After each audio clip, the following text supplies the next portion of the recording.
अस्सलामुअलैकुम, मेरा नाम डॉक्टर मोहम्मद हारिस है। मेरा नाम डॉक्टर सदाकत सुहेल।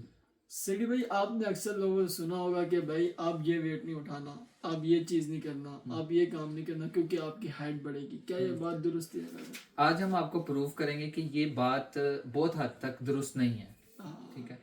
तो आपकी जो ग्रोथ है, बोन्स की ग्रोथ है, आपके बॉडी स्ट्रक्चर की ग्रोथ है, वो दो चीज़ों के ऊपर डिपेंड करती है। एक होता है आपका ग्रोथ हार्मोन और एक होता है ग्रोथ प्लेट, जो बोन की प्लेट होती है। बोन के अंदर एक पार्ट है जिसे हम लोग बोलते हैं ग्रोथ प्लेट, ग्रोथ प्लेट के नाम से। अगर मिसाल के तौर पर आपके ग्रोथ हार्मोन की सिक्रीशन ज़्यादा हो जाए तो आपको दो डिजीज़ हो सकती हैं। एक का नाम है एक्रोमेगाली, दूसरी का नाम है हमारे पास जाइगेंटिज्म।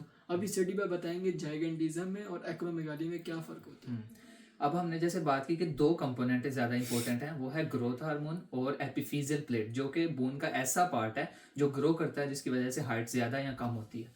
अब अगर अर्ली एज में क्या होता है कि अगर ग्रोथ हार्मोन है हमारा, यानी कि ग्रोथ हार्मोन फॉर एग्जांपल किसी ट्यूमर, पिट्यूटरी के ट्यूमर की वजह से ग्रोथ हार्मोन इंक्रीज है उसका लेवल, तो और हमारी जो एपिफिजियल प्लेट है, जो बोन्स की प्लेट, वो ओसिफाई नहीं हुई हुई, तो हमारी बॉडी का स्ट्रक्चर बढ़ जाएगा। वो ऐसे बढ़ेगा कि हमारा all over the general structure बढ़ेगा। फॉर एग्जांपल एक्सट्रीमिटीज भी बड़ी हो जाएंगी और हमारा जो कोर है वो भी बड़ा हो जाएगा। यानी कि आपको ये कहना है कि ओवरऑल बॉडी के अंदर आपका साइज बढ़ेगा, आपकी बोन्स का साइज बढ़ेगा, आपके बॉडी स्ट्रक्चर्स का साइज बढ़ेगा। हाँ, किसके अंदर? जाइगेंटिज्म के हाँ, अंदर। गाइगेंटिज्म है और ये अर्ली एज में होता है, अर्ली एज के अंदर होता है। और इसके अलावा जो है, जो एक्रोमेगाली है, वो है लेट एज में। वो क्या होता है कि अगर बोन्स जो प्लेट है और वो ओसिफाई हो जाती है, उसके बाद अगर ग्रोथ हार्मोन अगर बढ़े बॉडी में, तो क्या होगा, सिर्फ हमारी जो एक्सट्रीमिटीज हैं, जैसे बाजू हो गए, टांगे हो गई, सिर्फ यही बढ़ते हैं, हमारा फेस के स्ट्रक्चर्स वो ही बढ़ते हैं।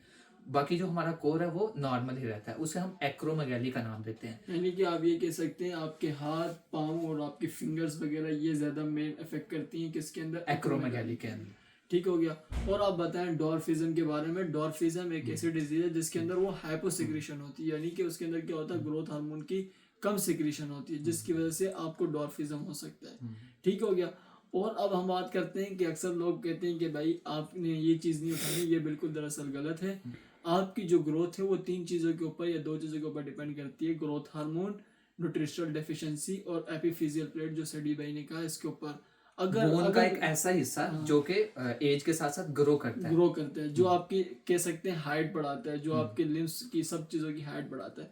अब सीडी भाई, आप ये बताएं कि हम कैसे आइडेंटिफाई कर सकते हैं इस पेशेंट के अंदर या इस बच्चे के अंदर इसकी ग्रोथ हो पाएगी नहीं हो पाएगी? अगर हमने इसको आइडेंटिफाई करना है तो हमें एक्सरे की मदद चाहिए होगी। तो वो एक इमेजिंग टेस्ट है, उसके अंदर हम देखते हैं कि जॉइंट के अंदर स्पेसेस, तो एक्सरे कराएं। और अगर हमारे फॉर एग्जांपल हमने अपने हैंड का एक्सरे करवाया, जब हम छोटे थे हमने अपने हाथ का एक्सरे करवाया, और हमारा जो जॉइंट के अंदर स्पेसेस हैं, तो इसका मतलब यानी कि खाली जगह हैं, तो इसका मतलब कि हमारी ग्रोथ होगी, हमारी बोन ग्रो करेगी। अगर छोटे होते ही हमारी जॉइंट के अंदर स्पेसेस ना हो, तो इसका मतलब कि हम डिवार्फ के पेशेंट हो सकते हैं। यानी कि एपिफिजियल प्लेट की स्पेस।